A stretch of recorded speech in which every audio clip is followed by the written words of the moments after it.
আমরা made in BNP, Awami লীগের ঘরানা থেকে আসেনি। বাপ আওয়ামী লীগ করেনি, আমার মা আওয়ামী লীগ করেনি। আমার জীবনে 81 সালে ছাত্র দলের ফর্ম ফিল আপ করেছি এই north Bengal sugar mill high স্কুলে।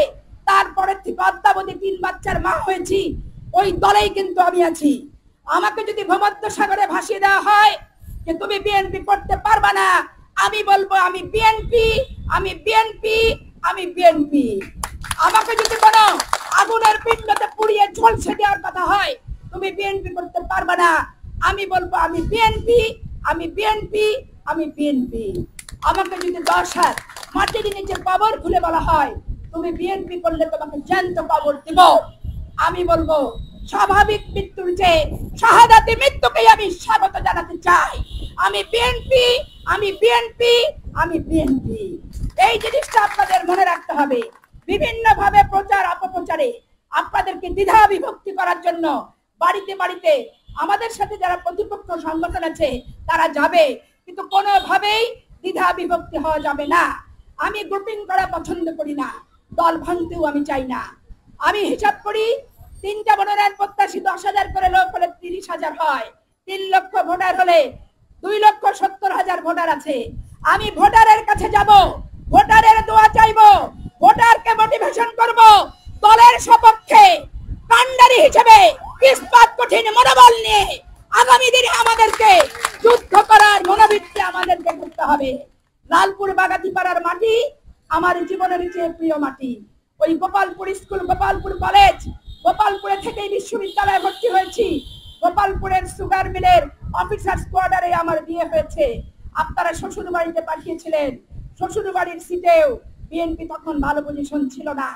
ইনশাআল্লাহ আপনাদের মেয়ে সেখানে যে 3টা সিটকে বিএনপির ঘাঁটিতে রূপান্তরিত করেছে, এই নিয়ে আপনাদের গর্ব হওয়া দরকার। আর আজকে সব ঘর জামাইরা আসছে, কোথায় শ্বশুর বাড়ি, কোথায় স্বামীর বাড়ি, বাপের নাম বয়ান করতে করতে শেষ। বাপের নাম বয়ানের উপর কোনো যোগ্যতা নাই। যোগ্যতা আমি কত বছর থেকে দল করি, আমি রাজপথে লড়াকু সৈনিক কিনা, আমি পুলিশের হামলার শিকার হয়েছি কিনা, আমি রংপাড়ি খেয়েছি কিনা, আমি লাঠি পেটার শিকার হয়েছি কিনা, আমি জেলখানায় গিয়েছি কিনা, আমি 50-এর ঊর্ধ্ব মামলার আসামি কিনা, এইটা হচ্ছে আমার পরিচয়। আমার বাবা নর্থ বেঙ্গল সুগার মিল চাকরি করতেন, উনি রাজনীতি করতেন না, কিন্তু মানুষ হিসেবে এত পরিচিত, এত মানুষের হৃদয়ে এই north Bengal sugar mill oriented.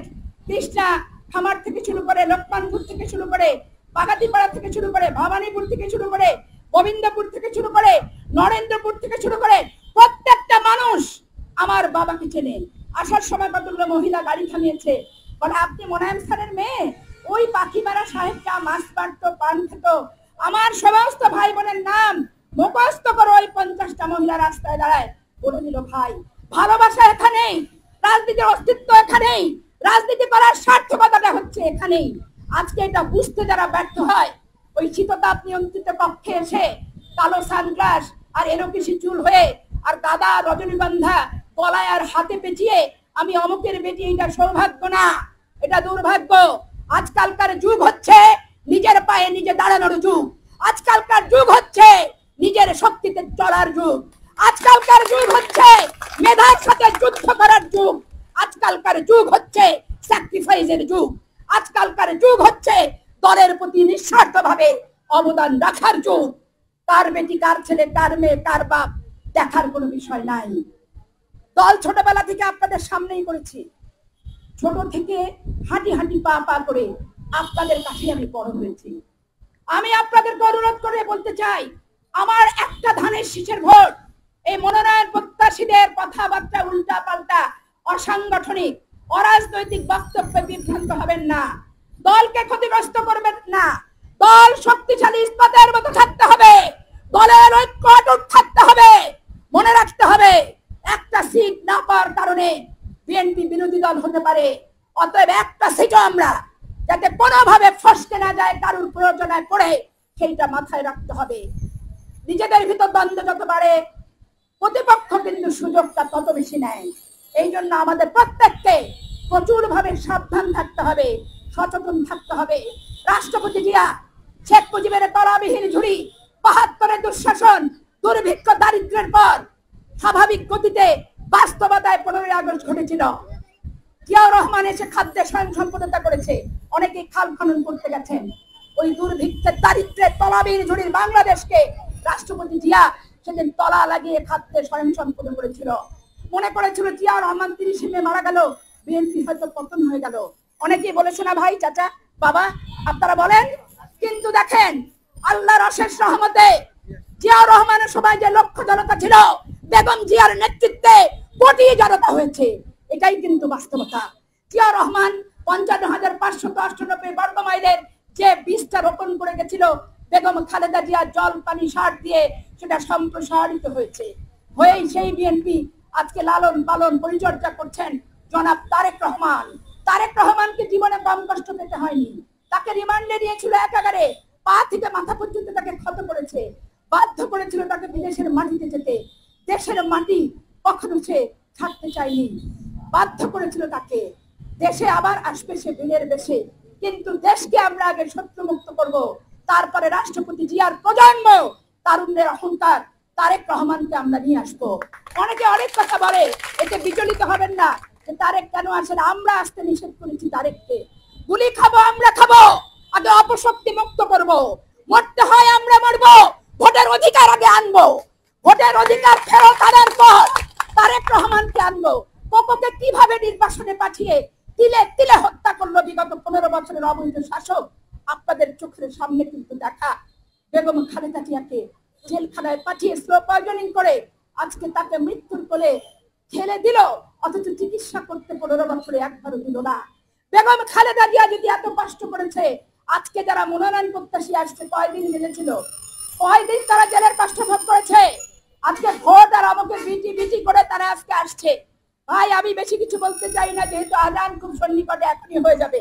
আপনারা সবাই নামাজ পড়বেন।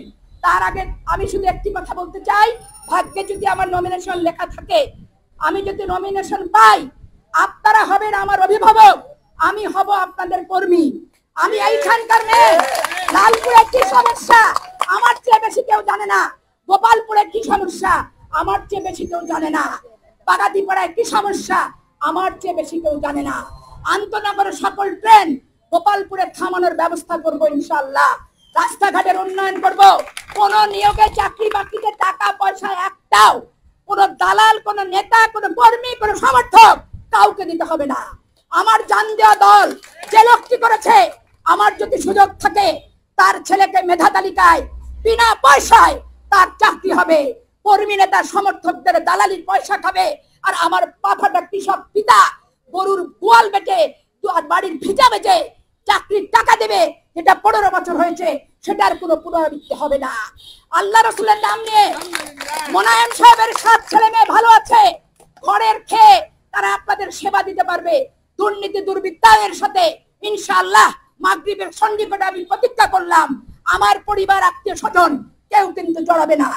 যদি এইরকম কোনো কথা শোনেন, যাচাই বাছাই করে ভোটারের পায়ের জুতা দিয়ে আমার গালে মারবেন, সেটা আমি সহ্য করব। কিন্তু মিথ্যা অপবাদ এবং সত্যিকার অর্থে এগুলো কোনো কিছুর সাথে আমরা জড়াবো না। আল্লাহ সম্মান দিয়েছে, মর্যাদা দিয়েছে, পরিচিতি দিয়েছে। এই যুগ আল্লাহর কাছে আমি নামাজে বসে ঘুমানোর আগে আমি শুকরিয়া জ্ঞাপন করি। অনেক মানুষ অনেক বড় পোস্ট আছে, জনপ্রিয়তা নাই। এই যে অনেক বড় বড় পোস্ট নিয়ে আসে না, কালো চশমা, এলোকেশি, গোলাপ আর রজনীগন্ধার বেলি ফুলের মালা, লালপুর বাগাতিপাড়ার আমি যা সেন্টিমেন্ট দেখলাম, সবাই হচ্ছে তার বিপক্ষে। সে নমিনেশন পেলে ভোট কোথায় যাবে সেটা বলা খুব মুশকিল। কিন্তু আমি আপনাদেরকে বলছি, বিএনপির ভোট বিএনপির পাত্রেই রাখতে হবে, বিএনপির লোক বিএনপির জায়গায় থাকতে হবে। এই বিপদকে কেন্দ্র করে আপনাদের কাছে কেউ যাতে ঢুকতে না পারে, যেতে না পারে, শত্রুতার সুযোগকে আমার দলের একটা সমর্থক কর্মীকে কেউ যাতে হাতায় নিতে না পারে, সেই ব্যাপারে সচেতন থাকবেন। এই মিল একটা বড়, এই সুগার মিলের উন্নয়ন করব, ডিস্টিলারি তৈরি করা হবে। ডিস্টিলারি সেকশন হলে আরো হাজার হাজার লোকের কর্মসংস্থান হবে। লোকসানের হাত থেকে সুগার মিল বাঁচবে। আগে সুগার মিলে চিনি বিক্রি হবে, নাইলে সরকারকে বাইরে থেকে চিনি আমদানি করতে দিব না, দিব না, দিব না।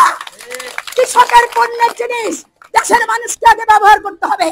সেইটা ব্যবহার না করে ওই শিল্পপতি পুঁজিপতিরা এলসির মাধ্যমে আমদানি করে বাজে জিনিস নিয়ে আসবে, আর আপনাদের উৎপাদিত চিনি পচবে।